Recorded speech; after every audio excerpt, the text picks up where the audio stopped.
Okay, welcome to the What We Were podcast. We are here with Dr. Iain McGilchrist. Iain, welcome. Welcome to the podcast. Thank you for joining us. Well, thank you very much, Dan. Very good to be here. Well, this is a great honor. Spent quite a bit of time preparing for, what do I want to ask Iain? There's a lot of questions. Read a book of that size and you have some questions. So I've got a lot of questions, and I will say, as I was preparing for this, I was thinking, okay, well, what is this? What is this name? What We Were? Where did I get this? Where did this come from? I started this podcast. Yes, about quite. A year I was ago. going to ask you about that. Yes. I think you may be, whether you'll take credit for it or not. I think you may be partially responsible for that. Okay. I think I was thinking along the lines of I had just read The Master and His Emissary. Probably just reread it actually for a second time. And I was just thinking, how can I sort of convey that we've lost our way and we've become something other than what we were, which is kind of part of the message of your book, I think. And so What We Were seemed like a catchy little thing. Yes, and not only other than what we were, but other than what we are capable of being. I think we underestimate and in fact are beginning to lose our faculties. But I think we do have capacities, extraordinary ones, and we shouldn't be constantly, helping degrade ourselves in the way that we do. Yes, I agree with that. I did a primer episode, kind of an episode to just get people a little bit up to speed with the concepts that are talked about in The Master and His Emissary, and a little bit of The Matter with Things, perhaps. So I just kind of I did that so that for anyone who's listening, if you haven't listened to that episode and you want to really kind of understand the basics here about the brain, listen to that first. Is there anything you wanted to say about that? I know you listened to it, Iain. Is there anything that you wanted to clarify? Yes. Okay. No, not really. No, I mean, I in general, I just felt that things needed to be more qualified in the sense that very few things in life and in biology are absolute differences. They are more tendencies. But in the case of the two hemispheres, there are some very, very strong and important tendencies, so marked that one of the hemispheres on its own is prone to being deluded, the left hemisphere. Not what you were taught about years and years ago, that the left hemisphere was a bit boring, but reliable, and it's not reliable, and it's not unemotional, and all the rest. So forget everything that you've heard, because this is a topic that was travestied for a long time and therefore got a bad name. But the fact is, it's still very important. Yes. And, that episode was like 35 minutes or something. And, I think part of the reason why your books are so long is because there is a lot of qualifying to be done. It's very difficult to convey this in a language that makes sense. So, I was saying some things about, well, the left hemisphere does this or the right hemisphere does that. But just to clarify, in reality, both hemispheres are involved in everything that we do, and they both play a part. They have the strengths to each other's weaknesses and things like that. If I could just gloss that, an important point is that we always used to talk about them having different functions. So, for example, the left hemisphere alone dealt with language and reason, and the right hemisphere did emotion and pictures. But we soon found that both hemispheres are involved in everything. What is different about them is not the things they do, but the way in which they do them, which is consistently different.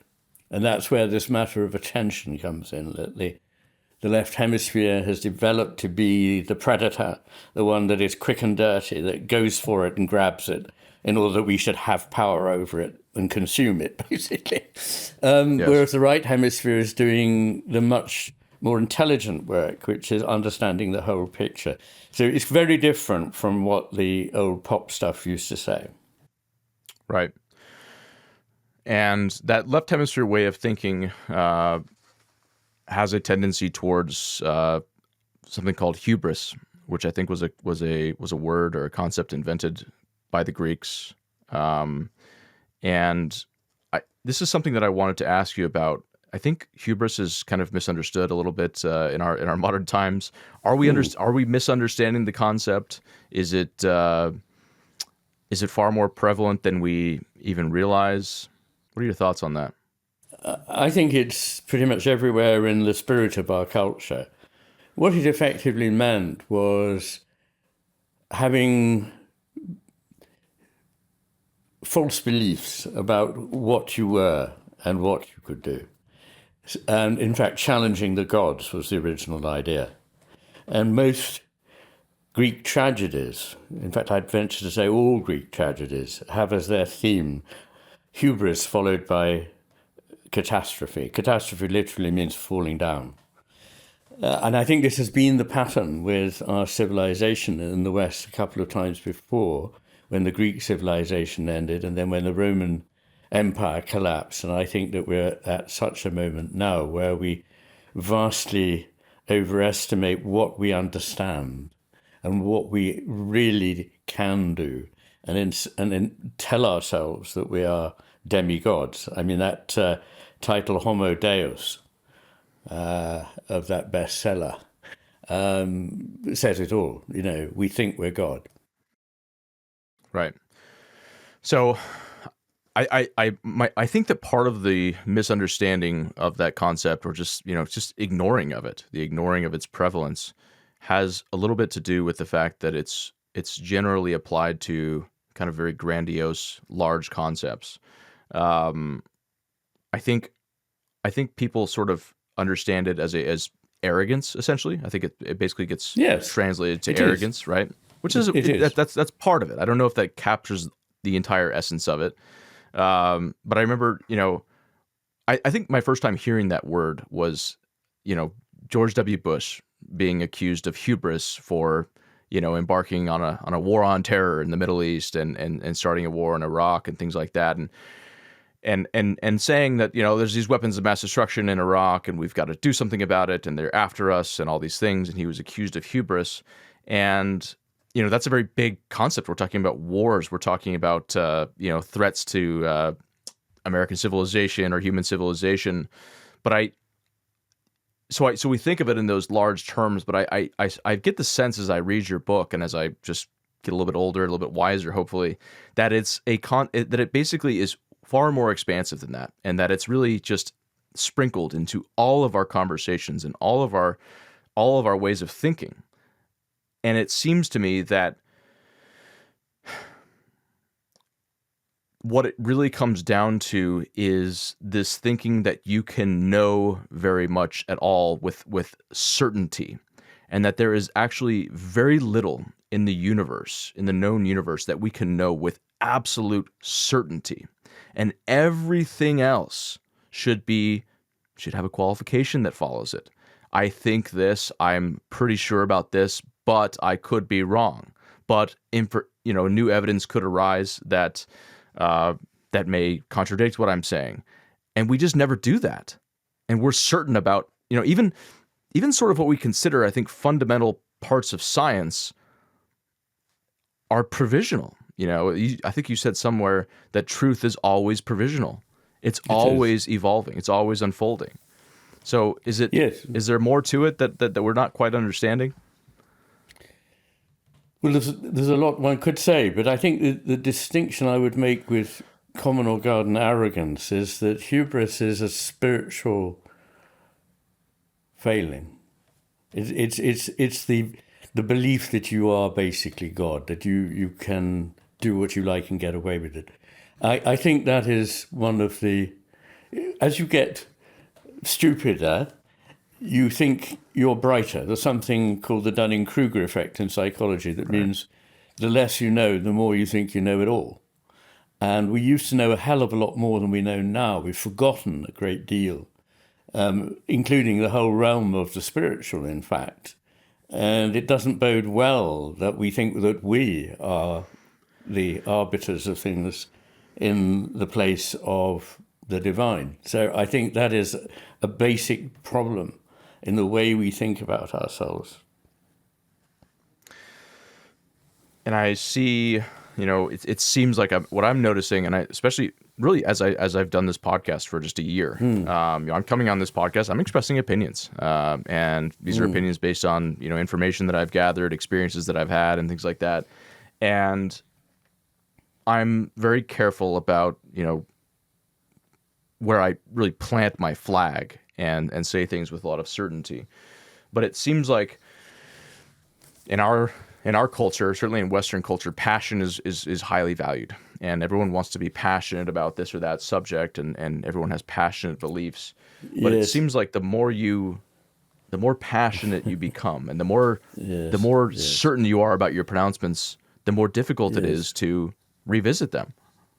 That word passionate is interesting because in many ways the true grounds of passion, having a deep sense of the importance of something from experience, is missing. And what we have instead is kind of superficial angers, the sort of superficial emotions of arrogance and anger and hatred of the opposition. And this is much more typical, sadly, of the left hemisphere's kind of way of approaching things. It's very, we know this for those who are thinking, how on earth, what's he talking about?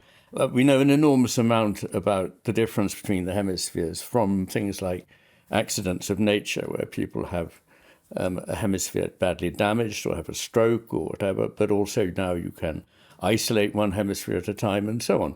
And the left hemisphere tends to have a very high opinion of itself, which is not shared by those who actually know the owner of it. Whereas the right hemisphere has, if anything, a slightly too modest vision of itself. And so other people that know the person well would give a somewhat more optimistic estimate. So we start from that, but we also go on to the fact that the left hemisphere utterly lacks subtlety. So it can only see that either it's this or it's that. Very often in life, both things need to be taken into account. Under certain circumstances, one is truer than the other. Under other circumstances, the reverse. So the idea of shades of emotion, nuances, the fact that you can give partial assent to something without having to go overboard. This is something that education used to be geared towards instilling in people. But we don't educate people very well anymore, and our left hemispheres are taking over, if you like. They're the ones that are speaking in these debates on the social media and other sort of public places. So instead of having a reasonable discussion where you hope to learn something from the fact that somebody else, who may not be at all stupid, sees life differently, we only have affirmation of our own point of view. Should we be careful to not express things with such certainty? Is there a danger in that? I have this metaphor from poker. Okay, so in poker we have a term called pot committed. Okay, you know what pot committed means? It's like in poker there's various stages of betting, and once you start getting towards that end stage and you have some chips in the middle of the table, you get to a point where it would be foolish to back out now. It would be foolish to fold your hand now because you have so many chips on the table. And I feel like every time that we go out and say things with certainty, we're putting chips in the middle of the table. And you become pot committed to those beliefs. And when new information or facts are presented, I'm sorry, I'm pot committed to that belief. And that seems, it's almost like a ratchet effect. Well, it may be a good technique in poker, but it just makes an ass of you in real life. I sometimes say that the only person, the persons who are believe that they are certainly right are certainly wrong, but I'm not even sure about that. Right? Yeah, I love that line. I think that was in The Master and His Emissary, perhaps. It sort of reminds me of there's a phrase, I don't know if it came from you or where I picked it up from, but it's okay to have prejudices as long as your prejudices don't have you, and that seems to be kind of what happens to a lot of people when they start to espouse those views very vocally. This seemed like this was like prominently on display, I think, during the COVID pandemic, this sense of hubris and this sense of that we know what's going on here. And it was happening on, both sides, whatever you want to call those sides. I mean, there was, when it first started, there was half of people thought that this is an incredibly dangerous, deadly virus, and we should really just shut down the economy and shut down businesses, shut down churches. Yeah. And there was another side that said, well, it's just a cold. We're totally overreacting. It's really just a cold. And then the vaccine came out, and the government said, well, this vaccine is a miracle, and it's going to cure you. And then there were other people who said it's going to kill you. And it's the whole time going through this COVID pandemic, I kept thinking, you are all certain about something that you cannot be even close to certain about. We have no idea what's going on here. Well, that's right. And that's why I find it rather irritating when people are, clever after the fact. It wasn't so easy at the time to call what was true and what wasn't. On the other hand, at a certain stage, people became, to use your terminology, pod committed. So they'd gone with this narrative so long they couldn't afford to change it, and that's when things really went badly wrong. So they went into overdrive, and interestingly, this is something you can see in people who are, in a sense, overdriven by the left hemisphere. When you tell the left hemisphere that you have evidence that shows that they're wrong, they don't go, oh, that's interesting. Well, maybe we should rethink a little here. They just double down on what it was they were doing before. And you see this in committees and administrations and bureaucracies. They can't be shifted. You can show them evidence that what they're doing is not working. A lot of the stuff that's going on in universities now and in hospitals is actually destroying the universities and destroying the health service. But when you present people with the evidence, they don't go, oh, okay, that's good, we'll do something different. They just say, what we need is more. We just didn't do it enough. That's why we didn't succeed. Right. So, yeah. Yeah, and it seems like with science, there's almost a tendency to do that, to have that sort of sense of hubris even more, because with good scientists. No. I mean, good scientists are the ones who go, oh, this is fascinating. I may have to put everything I thought I knew, up for grabs. And this happened, of course, with a very, very bright generation of physicists in the first part of the 20th century. Their predecessors thought, hubristically, basically, we know everything in physics now. One or two more experiments, and there's nothing more for us to do. We may as well go home. We've got the story. And then suddenly, everything that they thought they knew, everything suddenly became questioned. So, there's a little message there, I think. Yeah, it sort of seems like at least maybe not the scientists themselves, the good scientists themselves, but the people at least, they view discoveries or pronouncements by so-called scientists and government as it's an article of faith. This was tested in a lab, of course. That's right. I'd like to make a distinction between public science and real science. Right. And in The Matter with Things, I have a whole section on, public science, which is prone to all kinds of misconceptions and indeed lies in order to achieve its end. And the best kind of scientists are quite the opposite of this. They are open to seeing that this may not be as clear as people take it to be. And when people talk in a very arrogant way, as some of the public voices of science do, there's some famous figures. I won't name them, but they will instantly spring to your mind. Famous figures in science who are the public voice of science and are extremely pleased with themselves and certain of their views. But most real scientists are not like that. Right.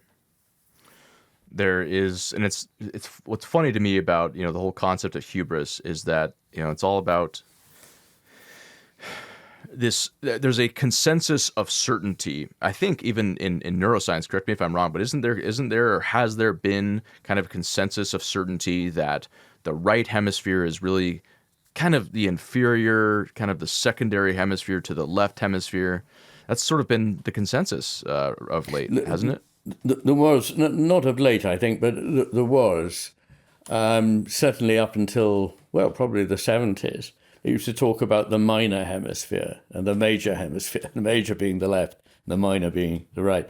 So people were a bit surprised when I published The Master and His Hemisphere, and they discovered the master was the right hemisphere. And the left hemisphere was really a high-functioning bureaucrat who didn't understand very much, but was good at carrying out procedures. And so it was very, very useful. And I often say there's nothing wrong with the left hemisphere. It's my second favorite hemisphere. The trouble is when it starts to think it knows everything, and it's very prone to doing so because it knows so little compared with the right hemisphere. The right hemisphere sees so much more complex a picture that it is aware that it can't really know everything in the way that the left hemisphere thinks it can. But scientists did used to say those things, that's right. And that's what got the whole topic into, bad repute. And when I realized that there was something utterly fascinating here and decided to pursue it, people begged me not to, because they said, I just, ruined my career. I mean, nobody could possibly take me seriously. I don't know that it's mainly or even much to do with me, but I think there is a change in the way in which people think about this now. They're seeing a much more balanced picture. And at last, people are beginning to report the results separately by sides of the brain, where they just used to, of course, we all know without having to go into it that there can't be any real differences, and so they never bother to record them. So, well, it is. Yeah, there are a lot of problems in doing good science, and I'm afraid, there we are. Well, there is something interesting about the fact that, the biggest cheerleaders for one or the other hemisphere are cheerleaders of the left hemisphere, or at least they were, in recent memory. Oh, yeah. And yes, it's typical. And the left hemisphere is where language resides, right? So in a sense, the left hemisphere has an advocate, has an attorney who can speak very well and has great rhetoric, and the right hemisphere is silent. And that's right. That's part of the problem, isn't it? That's right. Yes, I should gloss that as well by saying that it is true that for most people, certainly almost all 97% of right-handers, that speech is in the left hemisphere. But people confuse speech and language. So speech is what I'm doing now. But the right hemisphere contributes very importantly to language. And if somebody has damage to the left hemisphere, their right hemisphere can work with the language. So, but the difficulty is, as you say, that, first of all, you've got to remember that when you're dealing with patients in non-specialist units, say in a general hospital, you sort of see that somebody who's had a left hemisphere stroke seems to have a lot of difficulties because most of them are going to be right-handed. They can't use their right hand. They can't write. They can't speak. Right. Heck, this is really serious. But when they have a right hemisphere stroke, on the whole, they can still speak. They've still got the use of their dominant hand and all the rest. So what's the fuss about? Well, the fuss is what my colleague John Cuttings spent years researching. He patiently looked at what actually happened to subjects who had damage to the right hemisphere. And it was devastating because the people who had damage to their left hemisphere, yes, they had those very obvious, barn door obvious, even to a busy doctor, trouble with the right hand, trouble speaking. But people didn't bother to talk to the patients with right hemisphere damage, but the patients with right hemisphere damage couldn't understand the world anymore. They didn't understand what people meant when they said things. They didn't understand how things worked or made sense anymore. So they were in a strange land, although they could speak, whereas the people with the left hemisphere stroke were in the same world and understood the same world. They just weren't able to talk about it. Right. Yeah, that's very important. I really did misspeak there when I think I said language exists in the left hemisphere, but it's really speech. It doesn't matter. Everybody misspeaks. I'll misspeak in a minute. but it's just to emphasize that, I want to make sure that everyone's clear on that. What Iain is saying here is that the right and left hemispheres both have language. The difference is the right hemisphere's language is body language. It's eye contact. It's the ability to read the eyes and bodily expressions. And, sociologists are constantly saying, well, 90% of communication is body language, right? That's right. So. But much more than that, all that is correct and important. But more than that, in what we normally think of as language, the right hemisphere does the most important job. There are 6 different aspects of language conventionally studied in linguistics.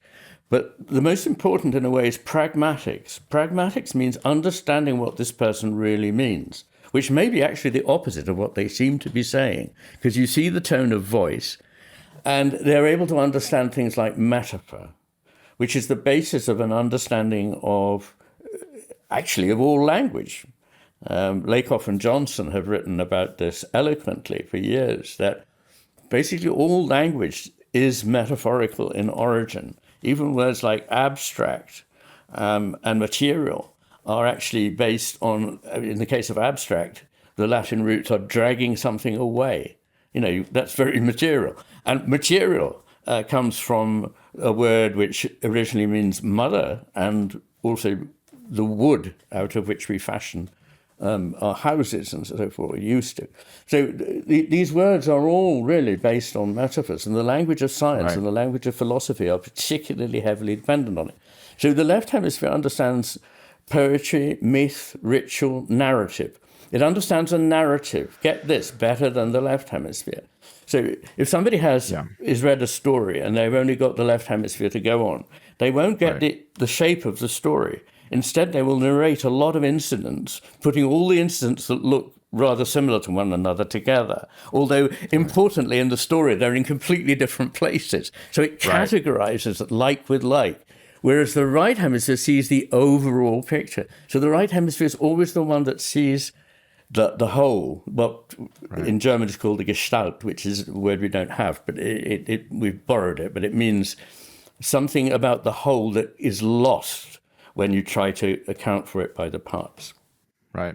So I just want to be clear. It's very easy to make mistakes here when you talk about the left and right hemispheres. You say something about the right or the left, but it is the right hemisphere that understands a narrative, that understands poetry, that understands music and metaphor, and someone who maybe has damage to the right hemisphere, doesn't quite get metaphors. They also don't, right? No, that's right. I mean, a rather nice example was of a patient who had an operation called hemispherectomy. So they had their right hemisphere taken out. And 6 weeks after the operation, the surgeon came to see the patient and said, "How do you feel, Mr. So-and-so?" And he said, "With my hands." He didn't understand what was meant by "how do you feel?" Right. And humor, a sense of humor is also something that's understood by the right hemisphere, but not the left, right? Not by the left. So in a culture like ours, in which I believe we're dominated by the left hemisphere, language is becoming more and more like the stuff you read in a dreary administrator's manual. Like, all humor has been lost, and indeed humor is now practically banned, in case somebody gets offended by a meaning. Because honestly, we've become so much less than we used to be. We've become There's a phrase that Emerson, Ralph Waldo Emerson said way back in about the 1860s, said, "Man is a dwarf of himself." I think that's so important. What did he mean? He meant that we are capable of so much more than we are now allowing ourselves to be. Right. Yeah, I personally have just anecdotally, I just feel like we have more and more, especially our political leaders. These are just the most humorless people. I rarely see them laugh. I rarely see them make a funny joke. It's really strange. I mean, it's really weird. Well, I think that's right. Although I guess I didn't follow it very closely, but I think that Trump won a trick after he'd been called, or his followers had been called trash by Biden. And so he then went and got a garbage truck and started. Right. I mean, he actually showed that, he did have a sense of humor. Well, and that may be why he's been, successful politically a little bit, is because he's really the first person in quite some time who has a little bit of a sense of humor. Now, it's a pretty crude sense of humor and whatnot, but he will make you laugh. You can't have everything. So we're starting to get into language here. So let's shift over to language. So what I want to talk about is, to me, one of the most fascinating insights from the Master and his Emissary was the idea that there are two types of knowing, and that our language, English, only has one type. And this was fascinating to me. I first got the Master and his Emissary when I was living in Malaysia for some years. It was 2020, so I was going through a bit of a hard time, as we all were, I think. But when I read this in your book about how German has two types of knowing, and you explain the two types of knowing. It's explain our two types of knowing. Yes, well, in most languages I know, including every European language I know, there are two words for to know. In French, there's connaître, which means to have knowledge by acquaintance, and savoir, which means to know the facts. And in German, these are wissen and kennen, except that wissen is the savoir word, kennen is the connaître word. So it is, I think a lot of the mistakes that are made in philosophy in the English language can be traced to the fact that we use the same word for knowing in different senses. So, for example, you were living in Malaysia. Where were you living? East coast of Malaysia in Pahang. Okay. So you knew Pahang as, Yes. from experience. That's connaître, that's kennen. But you also knew that it was part of a subcontinent, Malaysia, and so on. That was your political, geographical information. So these are different things. Yeah. Yes. And you know a person in the way that you know a person, or the way that you is very different from the way that you know what an object is. And so I guess what was such a breakthrough for me, what was so insightful about it for me was, I immediately saw it, by the way, in the local language, Bahasa Melayu or Malay. Know a little bit of Mandarin. It's also present in Mandarin, Jidal and Runsha. No surprise. In Malay, it's Tahu and Kanal. So there are two types of knowing. And what was funny about it is, I used to kind of joke about how, Malay was too simple of a language. Malay it doesn't have all that many words, and some words just get used over and over again. There's one word in particular, jalan. Now, jalan means road, but it can also mean to go. It could mean to walk. It can, basically describe a solution to a problem. And then there's all these compound words that use jalan. It's like, I used to joke, get more words. Well, guess what? My language doesn't even have two words for knowing. And I just thought, gosh, that must be really problematic for any culture. It gets deep into our way of thinking. So, for example, meaning. I can say, my wife means everything to me. And so then some rather left hemisphere person says, so what does she mean? Well, this is a kind of meaning that cannot be verbalized. Right. And because it can't, some schools of philosophy and some types of science think that anything that can't be made explicit and measured doesn't really exist. Like love, probably the realest thing and the most important thing in the world. It can't be measured in the lab. I mean, people wrongly think, oh, yes, of course you can. You can measure hormone levels and you can, look at brain activity. But I'm sorry, these are not love. These are very, very rough approximations to, and may not even be about love at all when you know more about what you're looking at. But of course, that's not what love is. So love is something that can't be seen or measured. Yeah. Right.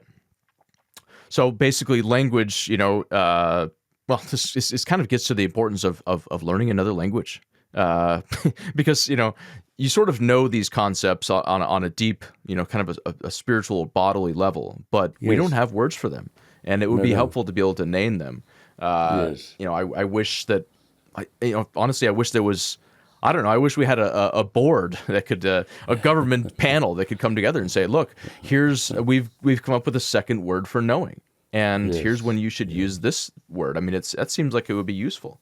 But some language are more, have more resources, I guess. Yes, I mean, it doesn't have to be limited to the two, by the way. I mean, in Greek, ancient Greek, there are a number of words for understanding. There's phronesis, there's episteme, there's techne, and ultimately there's sophia. And there are others too. So these have different kinds of meaning. And when we are getting ourselves tied in knots by saying, what does this really mean? We need to remember that there are many ways of meaning and many ways of understanding. Right. So we're really I think as an English speaker, as a native English speaker, I almost feel like we're at a disadvantage there. And so again, it's just, go and learn another language so that you can use these, and then, we can use them with each other and maybe understand each other when we switch to use a word like gestalt, which we also, like you said, don't have in our language. Yes. But what an important word to have, I know. I regularly find there are words in German that we don't have an equivalent to in English, but I'm told by German friends that they find the same thing the other way around. And I guess that English Sure. is an interesting language because it's not a pure language. It has Germanic roots, it has Romance roots, and so forth. Right.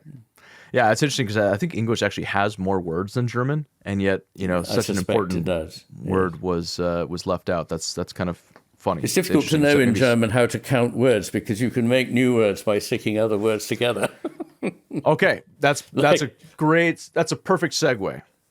Okay. So I have to just mention. Sorry. Yeah. No. No. The Oberhammergau Schauspielfest Morgen Frühstückskäse, which is the cheese that you eat at breakfast on the morning of the Passion Play at Oberhammergau. That's amazing. That's pretty amazing. How long did it take you to memorize that one? I can say supercalifragilistic.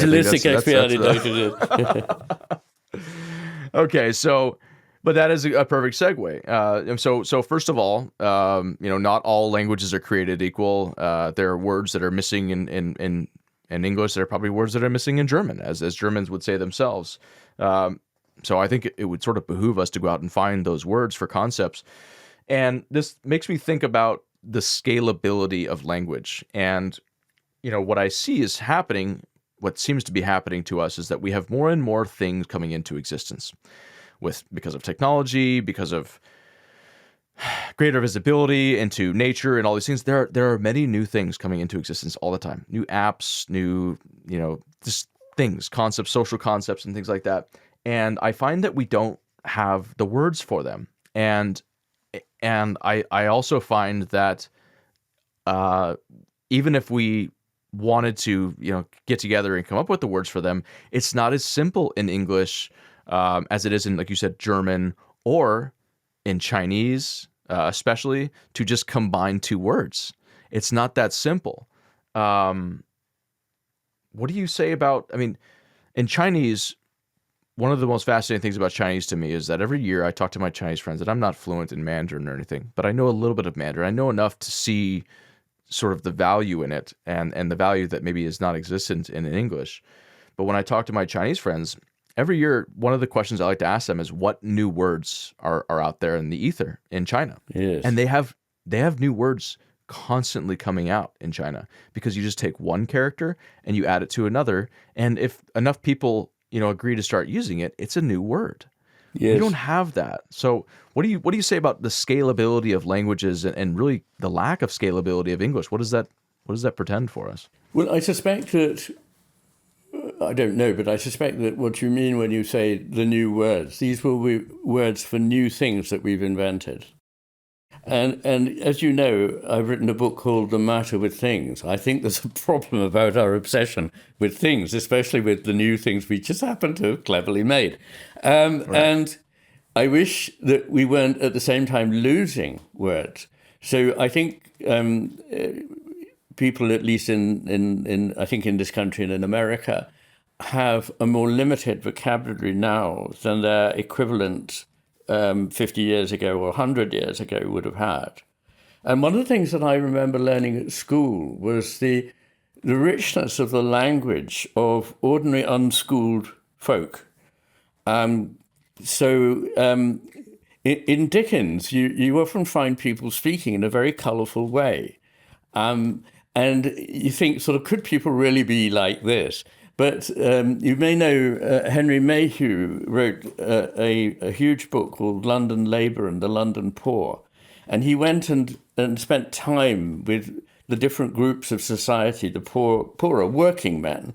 And there were many, many types of working men, because instead of there being machines that we now have too many kinds of, there were lots of things that people did, and they defined their trades. And in those trades, they had wonderfully colourful ways of talking. And he wrote it down exactly what the people said. And you can see that they had this fascinating richness of vocabulary, which Shakespeare also picks up, so that his, as it were, everyday characters are not short of language. And you may say, well, that's just because they're all done by Shakespeare. But I think there's a truth here that we've lost the richness of that. So, you know, as we become poorer and poorer at making important distinctions, we become more and more extreme in our adherence to certain positions, because we can't see that there are these differences so much. So I'm constantly finding I'm saying things to people and they say, oh, that's a very interesting distinction. Well, yeah, making distinctions is what thinking is about and what language should be about. So I don't agree that the English language doesn't have a richness of, I mean, when it comes to naming a new thing, I belong to a generation so old that I remember when the Walkman came in. But, there you go, Walkman, whatever. So you can put these words together to describe some new thing. Nowadays, they seem to go in for words that are less amusing than that. But I'm not up on the lingo. Well, okay. So I take your point on that, and you talked about kind of like, the matter with things is partially about, our obsession with things, and I guess part of what I'm saying is that there are non-material things. There are social phenomena that are emerging that we also don't really have words for, and we have to go to other languages to seek them out and things like that. But it does seem like fair. Those types of things are also, in addition to just the physical things, there are concepts that are also becoming, that we're noticing more. And I worry that we don't have the language for it. And there's, to give some more credit to the Chinese language is when people often say that Mandarin is very hard to learn, and it is difficult to learn, but gosh, English must be so much harder.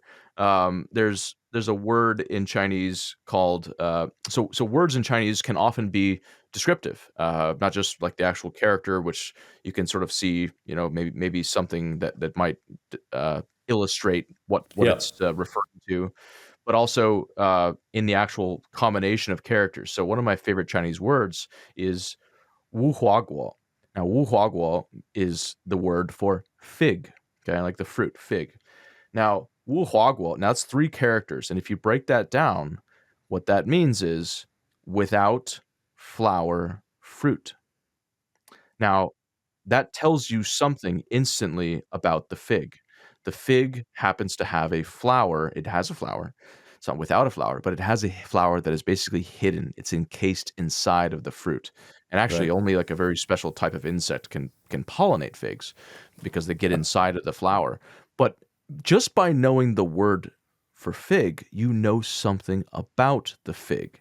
And we just have nothing like that. That's marvelous, yes. Well, I was in Japan recently, and they have a wealth of words, sort of portmanteau words that describe a situation. So one of them is pretending not to be at home and hiding in the house when somebody comes to call. There's a word for that. There ought to be, because how often do we all do that? But they also, for example, have a quite different richness, which is they have this word ma. You can't get a simpler word than ma. But ma is something we don't really have a word for. It's the space between things.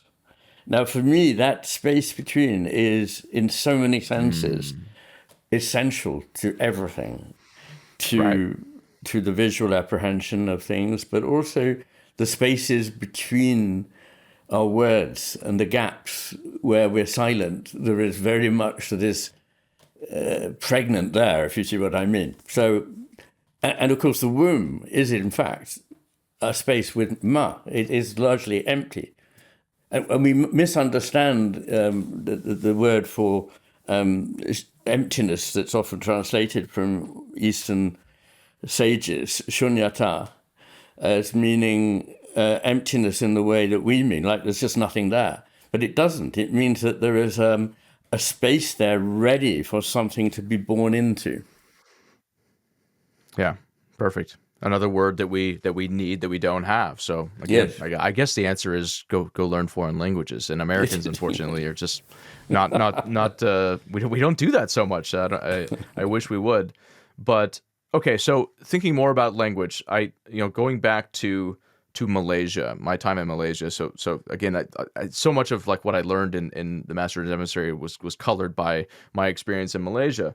Now, Malaysia is a country that was first colonized by a few different European powers beginning in like the 16th century. So it was like the Portuguese, it was the Portuguese, the Dutch, and then it was the British.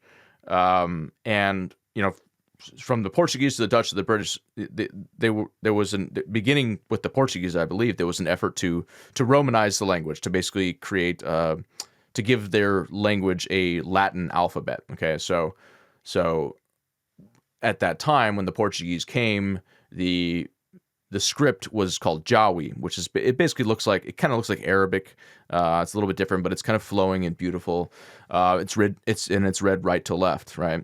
So then you change that language, and I don't think there was like I don't think the British prohibited the use of Jawi or anything like that, but this is the reason they were there is because Malaysia was along a prominent trade route, and to do business and commerce and things like that, it's helpful that we all have kind of a lingua franca, and we all can sort of understand each other's language. So they gave English letters, Latin letters to that Malay language. So my question is, and to this day that's what you see if you go to Malaysia today, which is true for a lot of countries. You'll see on the signboards a foreign language, but it's written with English letters that you can pronounce, basically. And so my question is, and sort of my thought is, what does this do to a people to radically transform their language, something that has existed with them, for centuries or millennia, to force them to switch from reading right to left to right? It seems like it would be very destructive, like almost spiritually destructive, and it would create like almost a permanent disability in the population to do that. And again, I don't think the British intended, or the Portuguese or the Dutch intended anything like that. But what kind of effect do you think that has on a people? Well, as far as I can answer that, I have done in The Matter with Things, where I talk about, I think probably also in The Master and His Emissary, about the change of direction of language. Reading from right to left, which is the norm really outside of languages derived from Greek and Roman, are right to left languages. And Hebrew is right to left.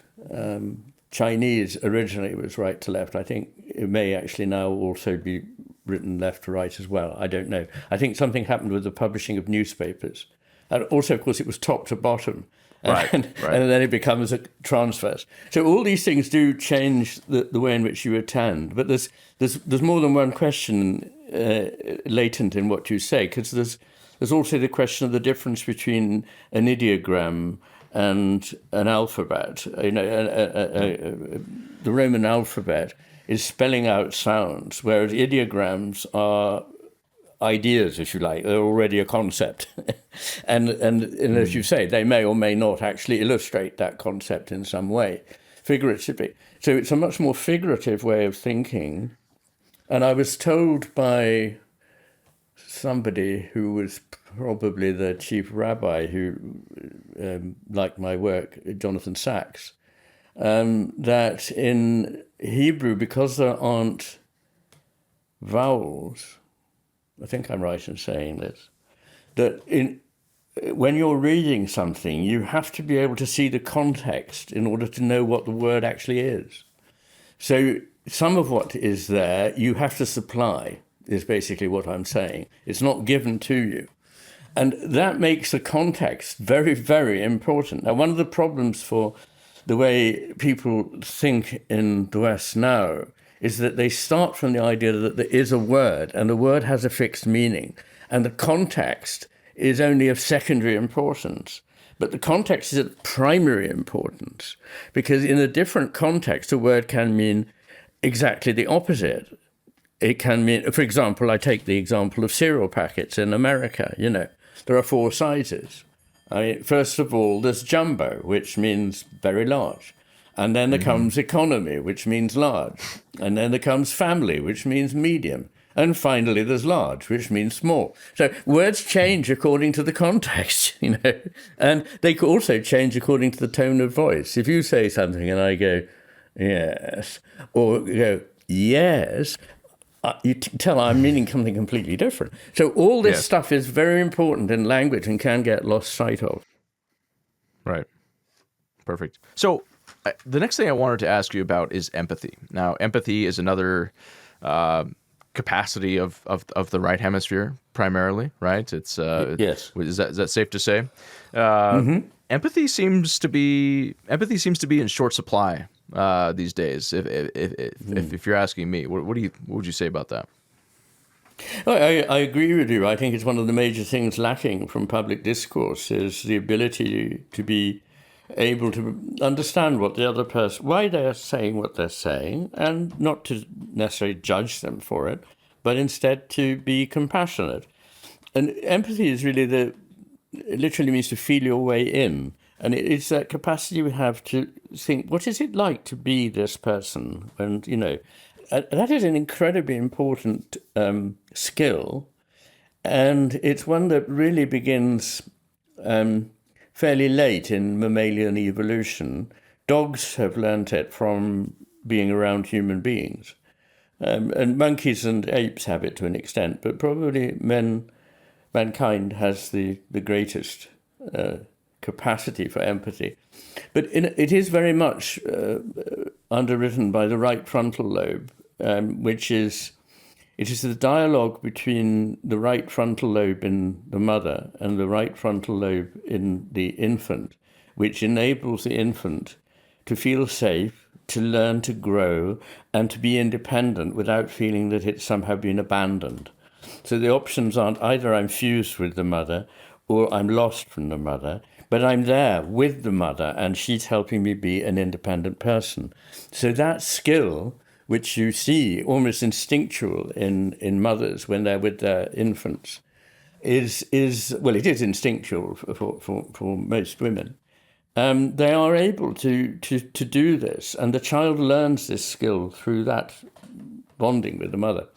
Now that along with so many other things like reading between the lines, understanding metaphor, poetry, humor, all these things, they're all things that are largely right hemisphere based, and we're largely losing them. And along with them, the capacity to give a more reasonable response. There's a big distinction between being a logic machine and being reasonable. In fact, being a logic machine means that you're largely unreasonable most of the time. And there are times when it is totally irrational to be wholly rational. In bed, for example, with your partner, it's one good time when it is wholly irrational to be totally rational. And so we've lost the capacity to be reasonable. It's a word you hardly even hear nowadays. And yet it was considered really a kind of practical wisdom. And it involves the capacity for empathy. So you may need to make judgments, but you need also to be able to feel what was going on for this person when they did or said what they did. Right. It seems like there are beliefs and even people that, you're not allowed to empathize with those beliefs. Well, that's You're absolutely getting ridiculous.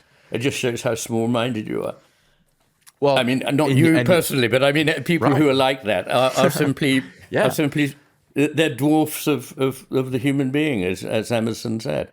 I mean, one of the right, most important things is to learn how to be empathic, and right, and I personally find I get a lot of joy, I get a lot of pleasure out of yes, empathizing with someone that I disagree with vehemently. To take someone yes, on, someone I disagree with politically, vehemently, but to at least empathize with their position. I enjoy this, and yes, yes, it is a bit of an art form. It's okay. Where did you come to that conclusion? How did you get to that conclusion? yes, Let me walk in yes, your shoes for a minute. yes, And yes, absolutely. it seems like we've mixed up empathy with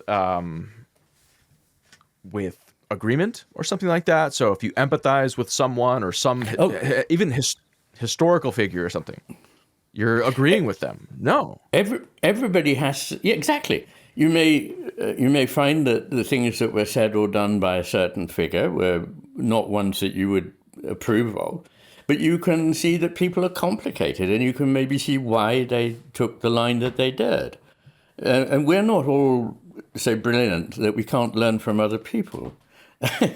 There's also two kinds of being able to put yourself inside somebody.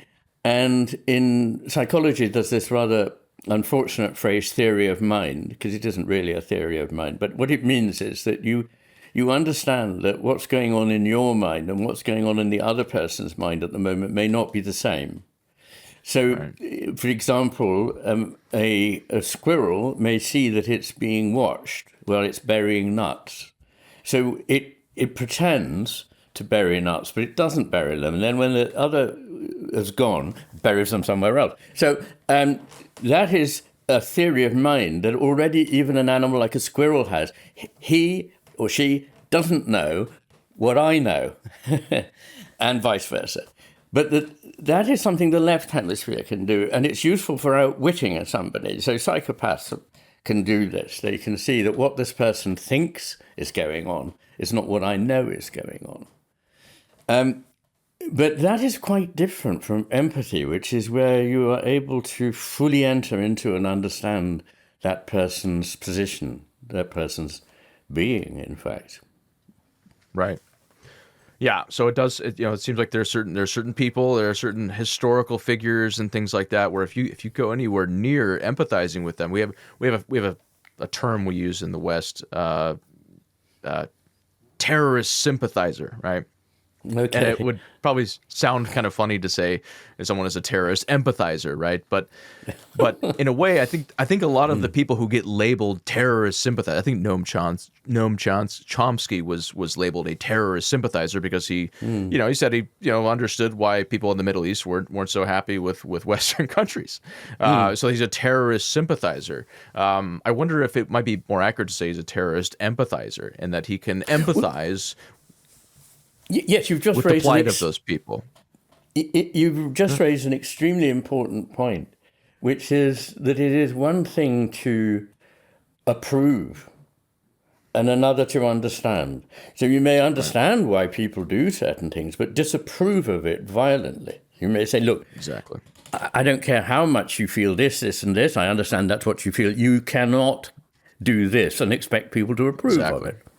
So, Exactly. and interestingly, people think that the right hemisphere is the sort of old man, laid back kind of hemisphere. It isn't. It's actually very much more on the ball, the left hemisphere, about these things. And Right. it's not only much better at understanding complex emotions, but it is also better at inhibiting excessive or inappropriate expression of emotion, which is very interesting. It's not just the let it all hang out hemisphere. And often when people get carried away with an expression of emotion, as for example anger, this is an excess of unbridled left hemisphere action in which you've painted your opponent as somebody you could never understand or and you become very angry about it. Well, there's no point in being angry about a terrorist. I mean, there's certainly a question of getting even and saying, if you do that, I'm sorry, you'll spend the next 20 years in prison or whatever it is. And society has to have these boundaries. In fact, boundaries are something we completely misunderstand in the modern era. And I do understand that as well. I can sympathize with why people find that concept difficult, because I remember when I was a young man in my 20s, I was a great admirer of Erasmus because of his insights, his humor, his tolerance. So here you've got this 16th century philosopher who was a model of balance, of reasonableness, of humor. And he had on his, I was sitting next to dinner one night in college to the editor of Erasmus's works, and he said that he'd just been writing a paper about Erasmus's seal. And I said, oh, that's interesting. What was on his seal? And he said, well, it was Terminus, the Roman god of boundaries. I thought, of boundaries? But this is the man who wanted to do away with all the, wanted to liberate and liberalize. He wasn't going for constrictions. But of course, I misunderstood the meaning of boundaries. And of course, having trained as a psychiatrist, I can, now see that boundaries are what makes life possible. And people who don't have them are not admirable. They're monstrous. Very well said.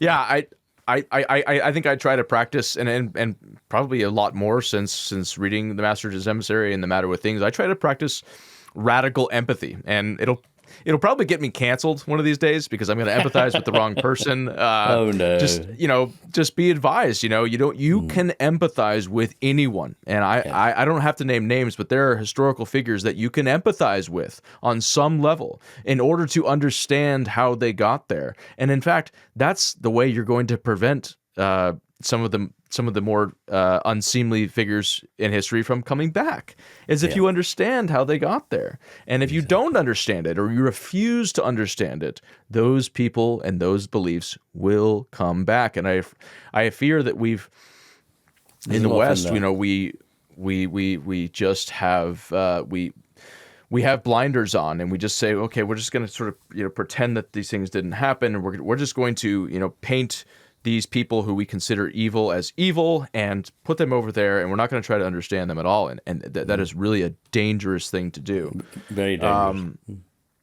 So to me, to my listeners, to me, if you encounter a person online or in person, if you encounter someone who has an opinion that you disagree with, vehemently disagree with, that makes you angry, that whatever, try to empathize with them. Try to see where they're coming from. And at least for me, Iain, when I meet someone, when I encounter someone or an opinion that I don't understand or that I cannot empathize with, I start to wonder what's going on here.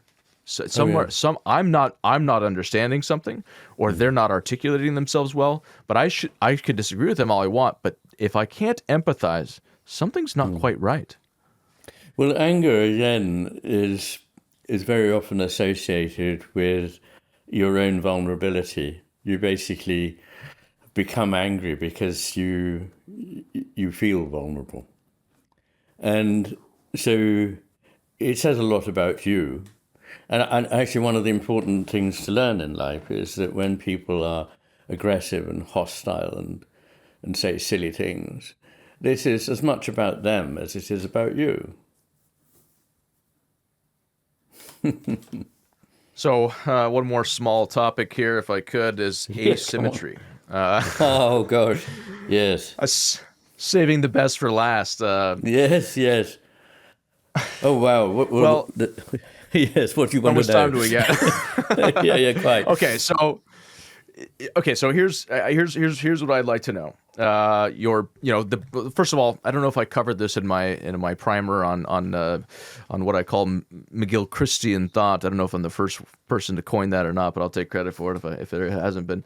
But you're not the first. I'm not the first. Got it. Well, in the Master and His Emissary, we obviously talk about the brain is asymmetrical, the universe is asymmetrical, and that really every living being that we've been able to study close enough, we find that they are deeply asymmetrical, right down to their neural networks essentially are asymmetrical. Your DNA is asymmetrical. So there's something essential for life in asymmetry. Would that be fair to say? There seems to be, or even in existence, because there's only a universe at all, as physicists explain it, because of an asymmetry between the amount of very small asymmetry between the amounts of matter and antimatter. And back in the mid-18th century, Louis Pasteur, of course, the great microbiologist, said that all life is asymmetrical, and that he believes that this is because it is generated by a universe which has asymmetry at its core.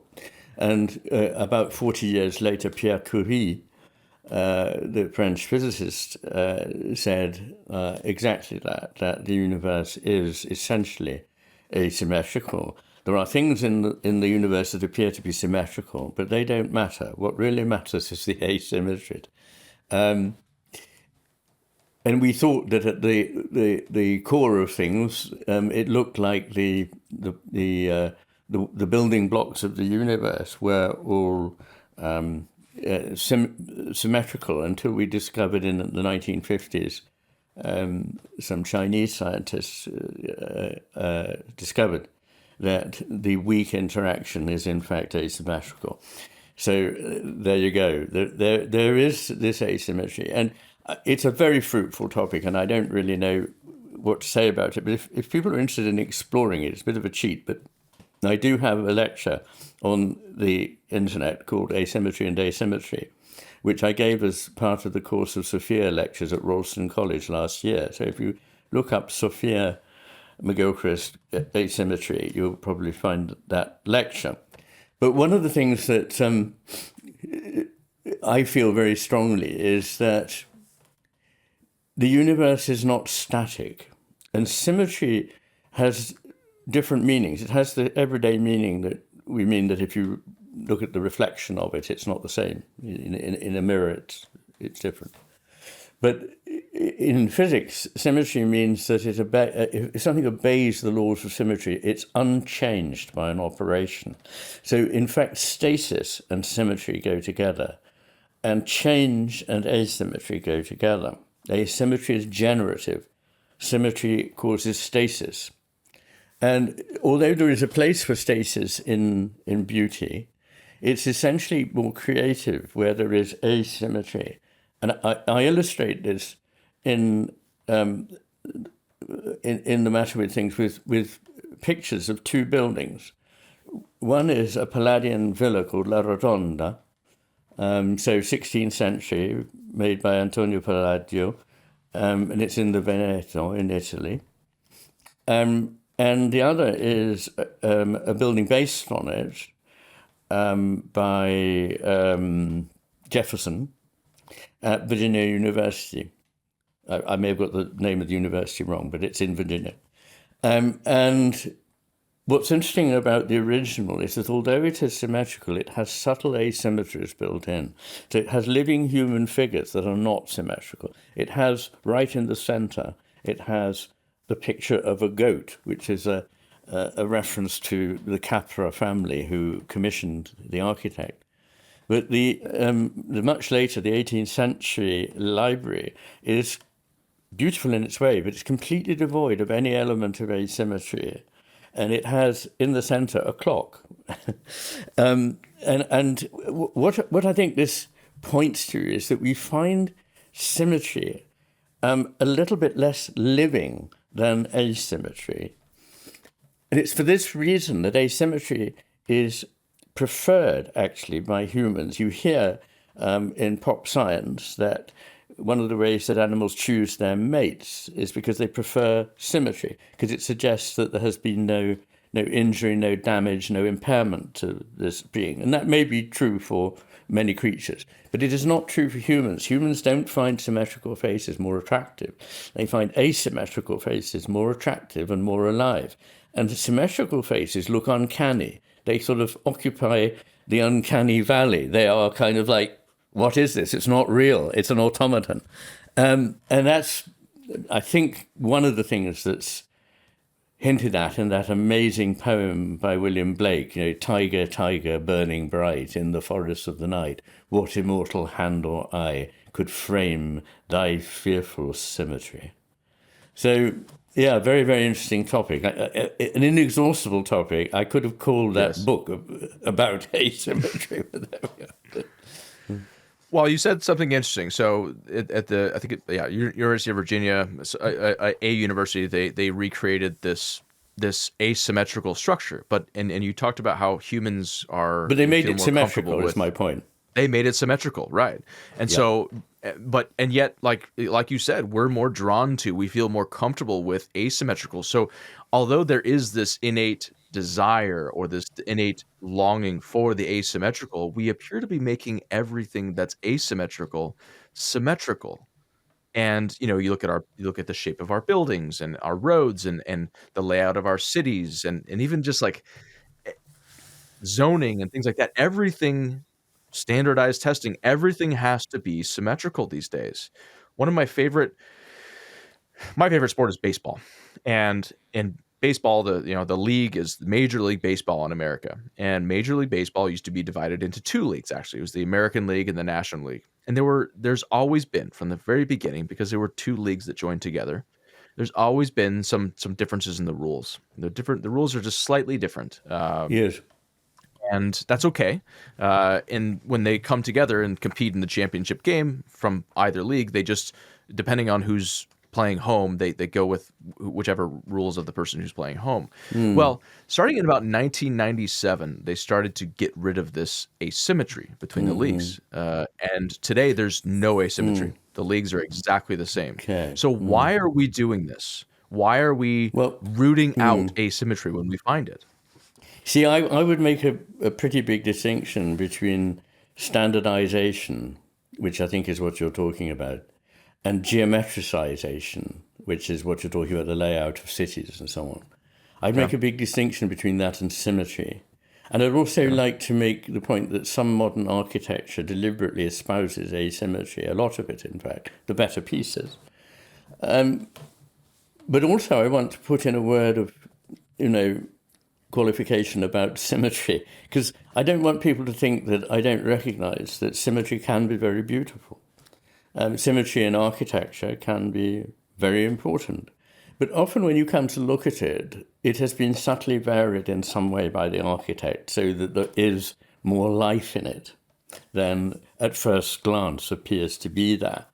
So I just wanted to say that symmetry, of course, is famously an aspect of something that we can find beautiful, even pure symmetry.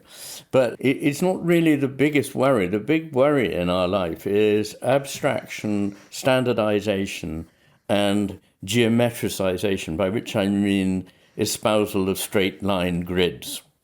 And there is an affinity between the left hemisphere and each of these things. Between it is more abstracted, disembodied, decontextualized in its thinking than the right hemisphere. It is more in favor of standard things. So it puts things that look roughly similar but aren't the same into a category, and it thinks that things in that category have this feature which makes them the same. Whereas the right hemisphere sees, according to your category, they're the same, but in reality, they're not the same. So, if you apply that to a lot of the way we think now, we think of people in categories, whereas in fact, what's important about them may be their non-categorial uniqueness. And the other thing is the straight line. So, and I have quite a lot to say about that in the book, about the straight line. And I instead say that what it seems to be very important for creativity, and it's actually there in DNA, is the structure of a spiral in which you combine linear progress in a certain direction along an axis with rotation around an axis. Rotation around an axis on its own leaves everything unchanged. You get stuck in an eternal loop. Going straight means that all the variation is lost here, but the spiral combines the two. Right. And interestingly, if you think about particle and wave, and I know you wanted to mention particle and wave, yes, Yeah. One way of looking at it is if you look down the core of a spiral, you see a perfect circle, like a particle. If you look along Right. its length, you see something that looks like a sine wave. So it is quite interesting. And the reason I don't think that wave and particle are really the perfect metaphor is simply that we do know that consciousness, we think we know that consciousness has some part to play in the collapse of a wave function into a particle. But I am not by any means an expert in physics. And those physicists I talk to say that actually a lot of people now don't believe that our consciousness has this effect. But secondly, if it did have that effect, wouldn't there be a difference between the right hemisphere's attention and the left hemisphere's attention? That the left hemisphere's attention would make it collapse into the particle. The right hemisphere's attention would make it see this more distributed field. Right. Yeah, there have been physicists who have said, the reason it's collapsing is not the presence of your consciousness. It's because of the measuring device, which measuring devices all require some light themselves in order to, brighten the area that it's measuring, and that interferes with the light. And I personally don't buy it. We know that effect is non-local. It occurs, Yes. across the universe. Yes, And yes. so I think that So it's very belies interesting, the idea yeah. that No, it I is mean, very interesting. Okay. it's interesting, but I didn't think that it was a perfect Sure. match for hemisphere differences. No. Got it. Do you think so? I mentioned the baseball idea. So to me, baseball, Major League Baseball was much more fun, much more alive when you had two different leagues, and you could that was part of the fun of it was, which league's rules do you prefer? Which style of play do you like? And so by taking that out of it and making it two symmetrical leagues, to me, it lost some of the fun of it. But do you see a drive? Do you think that our left hemisphere dominant way of thinking is seeking out asymmetries and flattening them and making them symmetrical? Do you see that going on, or am I imagining that? I see particularly a horrifying emphasis on sort of mechanical reproduction, the business of, as I say, ironing out all the living differences and quirks, and that is a great worry. It's I know you can always make a machine so that it appears to espouse something that one feels, say, in the potter's hand in making a vase. It will not be entirely perfect in some way, and that is part of why we like it. When we see a mass-produced vase, it seems, or vase, I should say, for your American listeners, it seems it seems somewhat lifeless. So, but I mean, you could make a machine on purpose, incorporate that, but the more you can get closer and closer to approximating a human being with a machine. After all, they started doing speaking heads centuries ago, and they got better at them. And eventually, we ended up with ChatGPT and whatever we've got now, because I'm sure that the world moves on so fast that ChatGPT is old hat. But whatever it is that is doing that now, we can take it, asymptotically nearer and nearer to human life without it being anything like human life, except that it's a simulacrum. As I was thinking about this concept of asymmetry for this conversation, I was thinking, it occurred to me that the most symmetrical organization or the most symmetrical thing that I can think of is a military force. A military force which is, designed for killing and destroying things is highly, highly symmetrical. And I wonder if that says something about the purpose of symmetry or the tendency towards it. I suspect that in a real living situation rather than an ideal one in the mind, that a general will make asymmetric requests. Sure. And I think that one thing I really love is that in making the what is it called, that jet fighter, I can't remember its name now. Is it the Eurofighter or something? I can't remember, but there is a very, very high specification fighter plane that is deliberately built slightly unstable. Because if it were too stable, it wouldn't be able to maneuver quickly. And what it needs is a little built-in instability all the time that enables it to make a sudden move that the other plane won't actually be able to adjust to. So, and this is like a tightrope walker. A tightrope walker is not on an immobile rope and is not him or herself immobile, but is actually all the time subtly moving, and it's by that movement that they're able to balance. And if you're juggling, it's only through actually keeping the thing moving that you can make it balance. Right.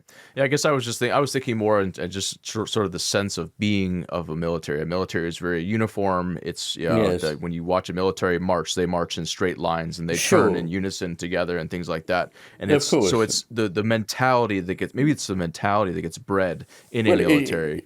Yes, I mean, it's very important, particularly in, as it were, the ranks, that they should be used to obeying orders and move in a way that is predictable, because otherwise there'll be a complete chaos. But I think at the top end of strategy, and I've been in a few conversations with people in military intelligence, it's very important to be able to marry a degree of predictability with a degree of the unusual and the unpredictable. Yeah. Right? I guess I was thinking also just maybe in terms of nation building, maybe a symmetrical military force is not the thing to create, because when you're building nations, you're building something living. So it seems to me like there's an intrinsic value there for asymmetry. Heraclitus, probably my favorite quote: "Nature loves to hide." What does he mean by that? And as I said, and I think my email to you, what does that imply in a world in which there is nowhere to hide, when we are constantly being surveilled and watched, and we're constantly on display? What do you think? Yes. I think what he wanted to warn us against was jumping to conclusions on what is explicit in nature. To look for what is implicit, not explicit. And that in doing so, we begin to understand better what it is that we're trying to conceive. And this is true very much in the human realm, in any case, but I think he thought it applied throughout nature. And there are, I think I quote a few other scientists who at different times have said similar things, that, what is on the surface the case may not be what is really going on here. Why I think it's very important to have places to hide is not only that, of course, people who wield power may not be benign. There's no reason at all why they should be benign. In fact, there's every reason to believe they may not be. So for them to be able to know everything, to control everything, is seriously worrying for the freedom of a people. But also because there are many things that cannot be made explicit without losing their essential nature. And so the meaning, the true meaning, is always hidden. The meaning of a piece of music is hidden. You tell me where it is.